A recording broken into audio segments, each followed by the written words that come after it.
Hello viewers, Sahera কিচেনে সবাইকে স্বাগত। আজ আরেকটি নতুন রেসিপি নিয়ে আমি আপনাদের সামনে হাজির হয়েছি বন্ধুরা। সেটা হলো পোস্ত দিয়ে করলা ভাজা। খুব ভালো লাগে খেতে বন্ধুরা, তেতো লাগলেও খেতে সুস্বাদু লাগে আর কি। চলুন দেখে নিয়ে যাক কীভাবে আমি বানিয়েছি। আমি এখানে কড়াইয়ে সর্ষের তেল নিয়ে নিলাম 2 টেবিল স্পুনের মতো, আর অল্প একটু হিং দিয়ে দিলাম। এটা দেওয়ার পরে আমি এখানে দিয়ে দিলাম 1 টেবিল স্পুন কালো জিরে। তারপর এখানে আমি করলা দিয়ে দেব। করলাটা দেখে বুঝতে পারছেন লম্বা লম্বা করে কেটে নিয়েছি। তারপর আমি এখানে করলাগুলোকে এক এক করে দিয়ে দিলাম।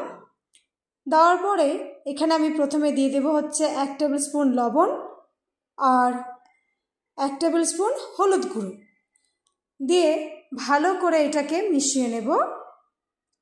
ততক্ষণ পর্যন্ত নেড়ে যেতে হবে বন্ধুরা, যতক্ষণ থেকে না করলার সমস্ত জলটা শুকিয়ে যায়। জলটা প্রায় শুকিয়ে এসছে। এরপর এর মধ্যে আমি দিয়ে দেব হচ্ছে পোস্ত দানা 1 টেবিল স্পুন দিয়ে দিলাম। দিয়ে ভালো করে মিশিয়ে নেব। ভালোভাবে মিশিয়ে নিতে হবে। মেশানোর সময় দেখবেন একটা চিটচিট করে আওয়াজ হবে বন্ধুরা।